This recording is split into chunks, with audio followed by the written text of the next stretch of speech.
आज के वीडियो में हम एक बहुत इंपॉर्टेंट टॉपिक पे डिस्कशन करने वाले हैं, पीएफएम। थोड़ा सा क्लैरिफाई कर देता हूँ। पीएफएम जब हम बोलते हैं, हम बात कर रहे हैं personal finance management. Now personal finance management, जैसे कि आप बहुत सब लोगों को ये जानकारी हो गई, and I am pretty damn sure बहुत से ऐसे लोग भी हैं जिनको पीएफएम के बारे में ज़रा सा भी क्लू नहीं है। तो इस वीडियो में पीएफएम के बारे में वो सारी इंपॉर्टेंट डिटेल्स मैं आपको बताऊँगा। पीएफएम है क्या, कैसे ये आपके लिए हेल्पफुल है, क्या चीज़ें हैं जो आपको पीएफएम के तहत करनी चाहिए आपकी फाइनेंशियल लिटरेसी के लिए, एज वेल एज एक साउंड फाइनेंशियल इंडिपेंडेंट फ्यूचर बनाने के लिए। तो बने रहिएगा इस वीडियो में। नाउ पर्सनल फाइनेंस मैनेजमेंट के थ्रू आप अपने एक्सपेंडिचर्स को एक जगह पे ट्रैक कर सकते हैं, अपने सेविंग प्लान को ऑटोमेट कर सकते हैं, अपने फाइनेंशियल एक्सपेंडिचर और फाइनेंशियल प्लानिंग कंसोलिडेटेड ओवरव्यू में देख सकते हैं। इससे क्या होगा, इससे आप अपने एक्सपेंसेस को बहुत ही क्लियरली मैप आउट कर सकेंगे और आने वाले खर्चे और आने वाले सेविंग्स और इन्वेस्टमेंट को भी बहुत अच्छे से प्लान कर सकेंगे। आपके पास पीएफएम के बहुत सारे ऑप्शंस हैं। अपने एक्सपेंडिचर्स, अपनी सेविंग हैबिट्स के हिसाब से किसी भी ऐप को चूज़ कर सकते हैं। सबसे पहला है ऑप्शन आपके पास है मिंट। मिंट एक ऐसा ऑप्शन है जहाँ पे आप अपने सारे के सारे बैंक अकाउंट, अपने इन्वेस्टमेंट प्लान्स, अपने एक्सपेंडिचर्स, अपने क्रेडिट कार्ड्स, जहाँ पे आपको एक कंसोलिडेटेड ओवरव्यू में, एक डैशबोर्ड व्यू में ये सारी की सारी चीज़ें अवेलेबल हो पाएंगी। दूसरा एक बहुत अच्छा ऑप्शन है वॉलेट। वॉलेट एक बहुत ही मज़ेदार ऑप्शन है क्योंकि यहाँ पे आप अपने सारे के सारे एक्सपेंसेस को एक जगह पे कंसोलिडेटेड व्यू में देख सकते हैं। इसके साथ एक बहुत ही मज़ेदार ऑप्शन, जैसे अपने मोबाइल बैंकिंग ट्रांजैक्शंस को टैग करके उसको ऑटो कैटेगरी में डाल दिया, तो आपको पता चलता रहेगा कि आपने मोबाइल ट्रांजैक्शन के थ्रू कौन सी चीज़ें कहाँ पर आप ज़्यादा खर्च कर रहे हैं, कहाँ। ईटी मनी भी एक बहुत ही अच्छा ऐप है।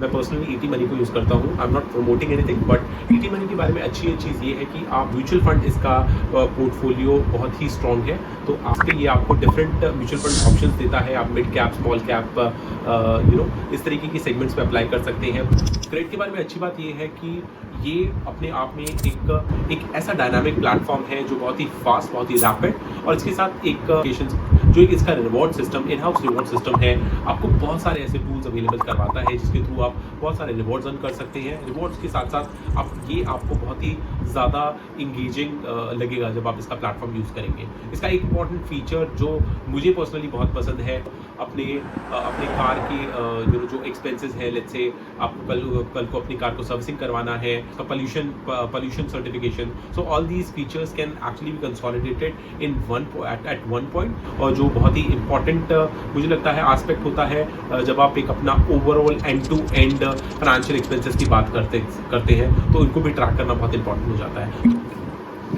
चलिए, तो अब बात करते हैं personal finance management as a solution क्या कुछ प्रोवाइड करता है।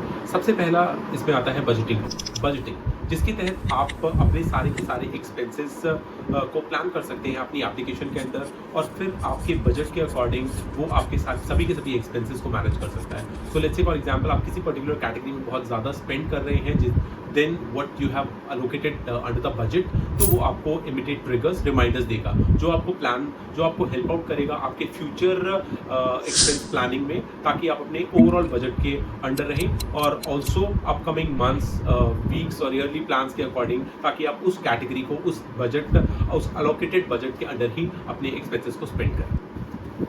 इन्वेस्टमेंट ट्रैकिंग फीचर, क्योंकि इसके अंदर आपको अपना एक कंसोलिडेटेड व्यू में आपके जितने भी इन्वेस्टमेंट है, चाहे आप वो अपने म्यूचुअल फंड में आपने इन्वेस्टमेंट किया हो, चाहे आपने स्टॉक्स में इन्वेस्टमेंट किया हो, चाहे आपका सेविंग, किसी भी और तरह की सेविंग जो आपने की हुई है, लेट्स से आपने कोई गोल्ड बॉन्ड्स लिए हुए हैं, आपने कोई इंश्योरेंस प्लान लिया हुआ है, तो ये सभी के सभी आपके इन्वेस्टमेंट प्लान्स के अंडर काउंट होते हैं, और आप इन सबको बहुत ही अच्छे तरीके से मैनेज कर सकते हैं using the investment tracking option. Bill reminders, generally जब हम बिल रिमाइंडर्स की बात करते हैं, हम में से बहुत सारे ऐसे लोग हैं जो बिल रिमाइंडर्स को बहुत ही लाइटली लेते हैं और उसकी सीरियसनेस को समझते नहीं हैं। बट पीएफएम ऐप के केस में ऐसा नहीं है। बहुत सारी पीएफएम ऐप्स ने इस चीज़ को बहुत ही तवज्जो दी है, बहुत ही इंपॉर्टेंस दी है कि पीएफएम में बिल रिमाइंडर्स का मॉड्यूल को बहुत ही स्ट्रांगली क्रिएट किया जाए, ताकि यूज़र्स को अपने जितने भी अपकमिंग, ऑनगोइंग या फिर पास्ट में जो भी पेंडिंग बिल्स हैं, उनको एक जगह कंसोलिडेटेड व्यू में आपको पेमेंट उसको करने का रिमाइंडर मिले, ट्रिगर्स मिले। गूगल पे, अमेजॉन पे, कुछ ऐसी ही बहुत ही फेमस वेल रिनाउंड ऐप्स हैं जहाँ पे आपको आपको ये bill payment, bill reminder options मिलते हैं। पूरी वीडियो में हमने जाना कि PFM as a functionality, PFM होता क्या है, PFM मॉड्यूल इंडिया जैसी कंट्री में कौन कौन सी मेजर PFM सर्विस प्रोवाइडर्स हैं, पर्सनल फाइनेंस मैनेजमेंट की बहुत सारी एप्स और इस स्पेस में बहुत सारी पॉसिबिलिटी अपॉर्चुनिटीज़ बन रही हैं, यूज़र्स के लिए भी बहुत सारे फ्रंट पे ऑप्शंस अवेलेबल हैं।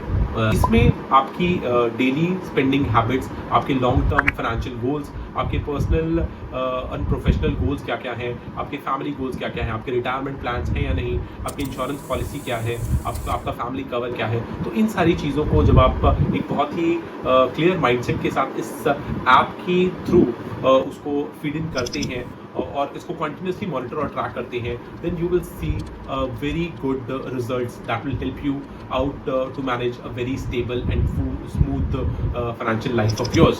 सो do check out all these apps, जो भी आपको बेहतरीन लगे, जो भी आपके यूज़ के हिसाब से आपको सबसे अच्छा लगे, आप उसको डाउनलोड करें, उसको यूज़ करें।